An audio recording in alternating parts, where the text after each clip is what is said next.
लोगों की सुनवाई नहीं होती अगर किसी दूसरे का शासन रहता है। जो भी लड़ रहा है हमसे लड़ रहा है। जब से मायावती खड़ी भई है, मायावती छोड़ के हूँ के ना। तो मैं यही कहना चाहता हूँ, नहीं मुझे मंदिर से मतलब है, नहीं मस्जिद से मतलब, मुझे शिक्षा से मतलब है। नमस्कार, मैं संतोष कुमार, आप देख रहे हैं जीवे न्यूज़। उत्तर प्रदेश के भदोही ज़िले में, भदोही ज़िले में बहुता एक गांव है, वहां रविदास जयंती मनाई जा रही है और काफ़ी संख्या में हम लोग देख सकते हैं कि यहाँ पर लोग इकट्ठा हैं और इस जयंती को अपने तरीके से, अपने माध्यम से यहाँ पर मनाई जा रही है। तो बहुत सारे लोग यहाँ पर हैं, यहाँ के जो समिति के अध्यक्ष हैं या जो भी पदाधिकारी हैं, डॉक्टर B.R. अम्बेडकर युवा समिति, डॉक्टर B.R. अम्बेडकर युवा समिति एक संगठन भी बनाया है यहाँ के लोगों ने, और इस संगठन के माध्यम से हर साल ये जो रविदास जी की जयंती है मनाई जाती है। तो हम जानते हैं यहाँ के लोगों से कि ये जयंती कब से मना रहे हैं, क्या कारण है। तो हमारे साथ एक साथी हैं हमारे, जी आप परिचय बताइए अपना। जी सर, मैं जयप्रकाश गौतम, बहुजन समाज पार्टी सेक्टर अध्यक्ष और डॉक्टर B.R. अम्बेडकर युवा समिति के संयोजक। तो सर, तो जैसे ये जो अब फिलहाल हम बात करेंगे, जो आज ये आयोजन किया है आपने, ये संत रविदास जी की जयंती का, उसके बारे में बताइए आप। जी सर, तो यहाँ पे जो विगत वर्षों की बात इस बार भी मनाया जा रहा है, कार्यक्रम मनाया जा रहा है। अपने यहाँ लोगों के बीच में लगभग 12-13 साल से लोग यहाँ जागरूक कम थे, लेकिन अब जागरूक हो गए हैं थोड़ा थोड़ा करके। अब लोग ज़्यादा एकत्रित हो रहे हैं, पूरे समाज के लोग, और ये एक यहाँ से संदेश निकल के जा रहा है पूरे समाज में, सर्व समाज में, कि यहाँ के लोग जो है कि काफ़ी पिछड़े हुए थे। अब आज हमारे महापुरुष का जो जयंती मनाया जा रहा है, इससे एक अलग संदेश जा रहा है।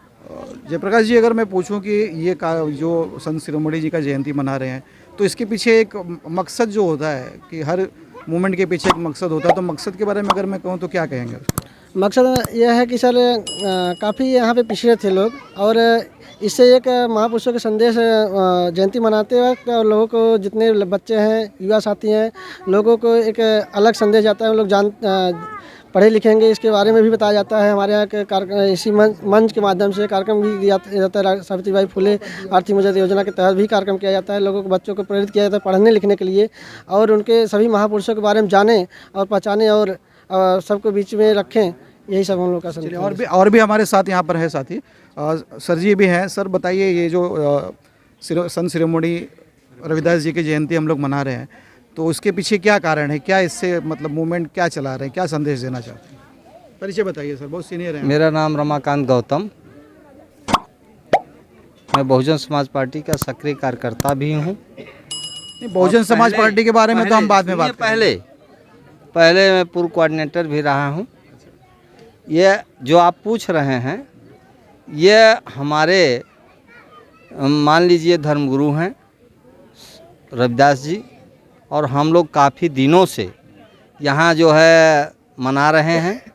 इसका जो है, आप चाहे जो भी मान लीजिए, हम तो काफ़ी दिन से, हमारे पूर्वज भी रहे हैं, हमारे जितने संत जो हैं उनको हम भली भांति मानते हैं, और इसमें कोई कारण नहीं होता कि किसी राजनीतिक पहलू नहीं होता। चलिए, अच्छी बात है। तो मैं ये समझूं कि ये संत शिरोमणि रविदास जी की जो जयंती मनाते हैं, एक जागरूकता मिशन के तहत मनाते हैं कि लोग जागरूक हों, संत के बारे में जानें, मिशन के बारे में जानें। चलिए, बहुत बहुत धन्यवाद। और सर बताइए, आप क्या कहना चाहेंगे संत शिरोमणि जी का जो ये कार्यक्रम है? जी, यह कार्यक्रम मनाने का हम लोग का मेन उद्देश्य है कि संत बाबा ने हमको यह शिक्षा दिया है कि कोई भी व्यक्ति जाति से उच्च नहीं होता, कर्म से उच्च होता है।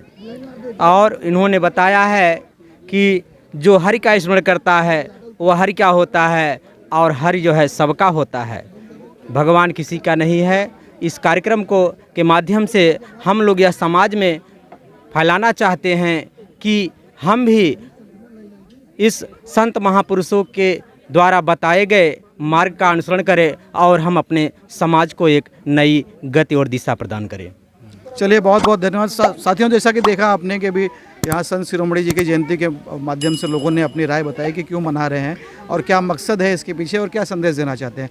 अब मैं आता हूँ कि उत्तर प्रदेश जो हम लोग घूम रहे हैं इस समय और माहौल है चुनाव का, विधानसभा का चुनाव है और 5 राज्यों में है देश के, और सबसे महत्वपूर्ण उत्तर प्रदेश माना जा रहा है। उत्तर प्रदेश में जो चुनाव विधानसभा का है महत्वपूर्ण इसलिए माना जा रहा है और हर बार महत्वपूर्ण माना जाता है, चाहे वो लोकसभा का हो या विधानसभा का हो, क्योंकि यहाँ सबसे ज़्यादा लोकसभा की सीटें हैं, विधानसभा की सबसे ज़्यादा सीटें हैं।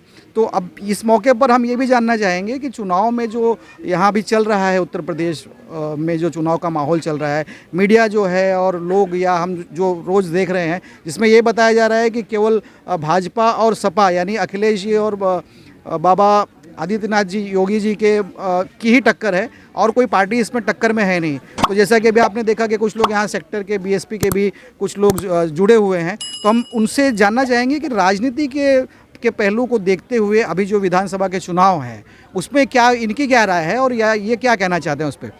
सर, अभी आपने बताया कि आप बहुजन समाज पार्टी से भी जुड़े हैं, तो अब मैं आपसे ये जानना चाहूँगा कि क्या माहौल है आपके जो विधानसभा है, भदोही विधानसभा है आपकी, तो भदोही विधानसभा का क्या माहौल है? भदोही विधानसभा का बहुत अच्छा माहौल है, हम जीत रहे हैं। दादा चौहान का जो रिस्पांस है वो बहुत अच्छा है। हमसे जो भी लड़ रहा है हमसे लड़ रहा है और हमसे काफ़ी दूरी पे ये लोग हैं। चलिए, बहुत बहुत। और हमारे ये भी साहब हैं, आप भी जुड़े हुए हैं, तो ये जो अभी साहब ने बताया कि ऐसा जीत रहे हैं इलेक्शन में, तो आपको क्या लगता है कि जैसे मीडिया तो सारा चीज़ दिखा रहा है कि बीएसपी या मायावती, बहन मायावती कहीं पे दिखाई नहीं दे रही, तो क्या कहना है उसे? आपको सबसे पहले मैं धन्यवाद फिर से दे रहा हूँ कि आप हम लोग के बीच में आए, इसके लिए मीडिया बंधुओं को सभी को धन्यवाद दे रहा हूँ।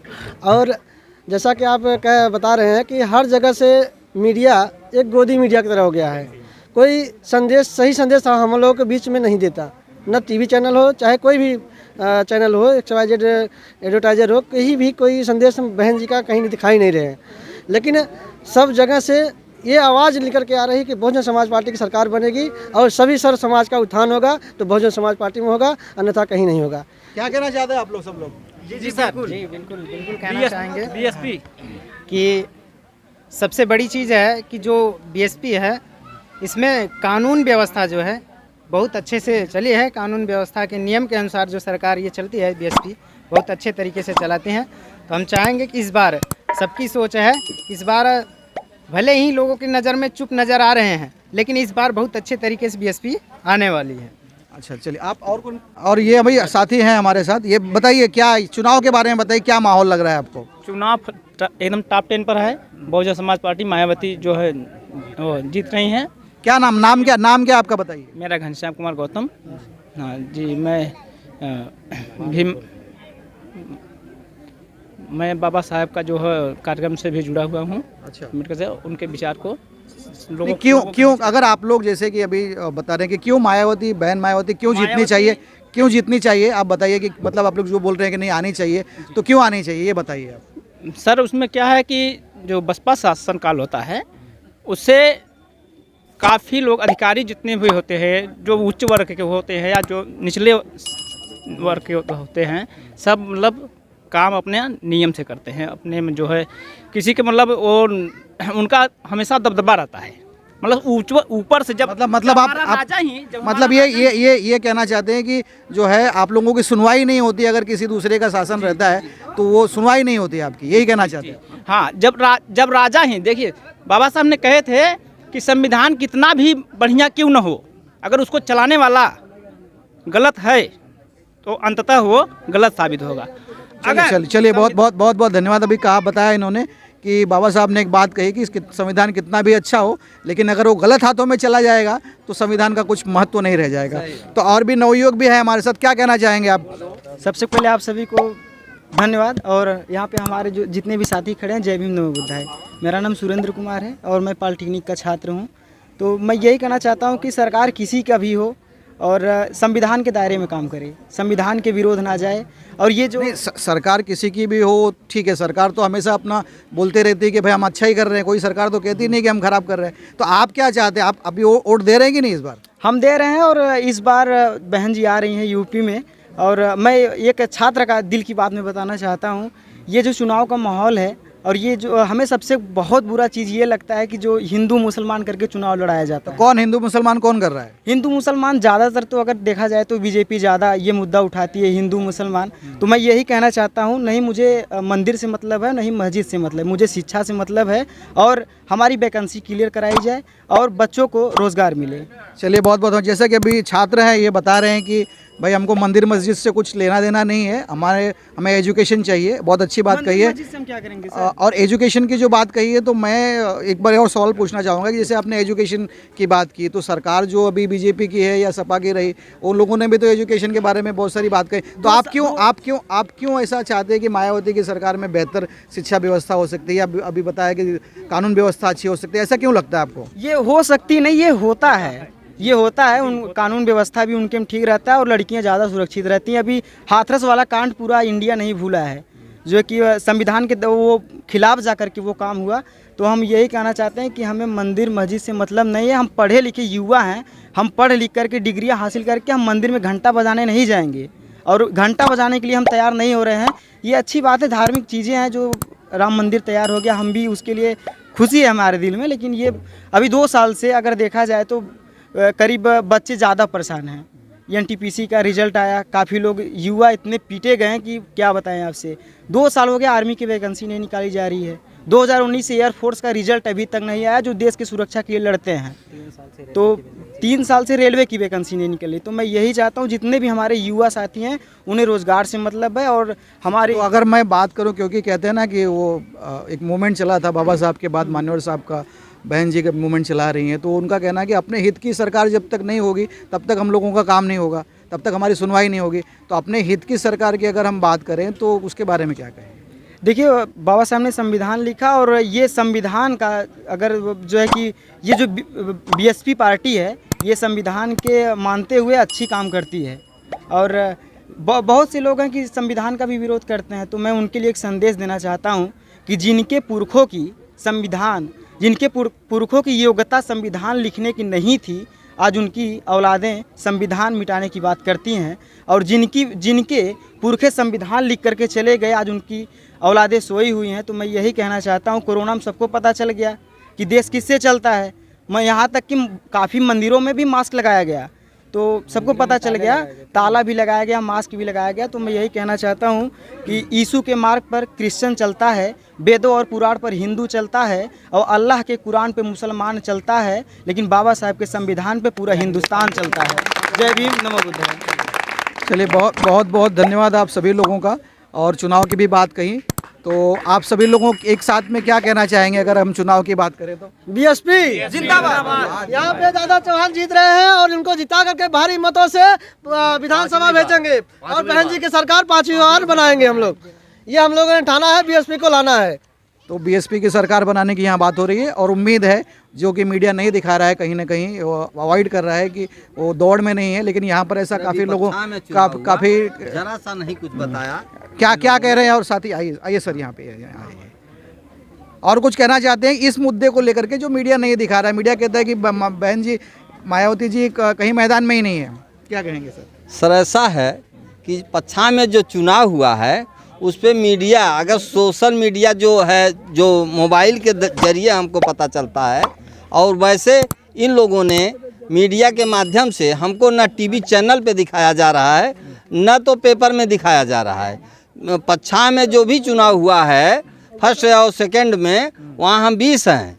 चलिए बहुत बहुत बधाई आप लोगों को, बहुत बहुत धन्यवाद आप सभी दर्शकों का। इस चुनाव के बारे में पूछना चाहेंगे कि इनका वोट एक महत्वपूर्ण वोट होता है, तो इनका वोट कहाँ जाएगा? क्या कहना चाहेंगे बहन जी की वोट किसको देंगे आप? ए भैया, जब से मायावती खड़ी भाई है, मायावती छोड़ के हूँ के ना। अरे सही। क्या कहेंगे आप?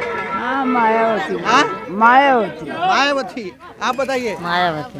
आप बताइए। मायावती। आप बोलिए। मायावती। क्यों मायावती, क्यों? अब वो सबका सब दिन रक्षाई की है ये सब।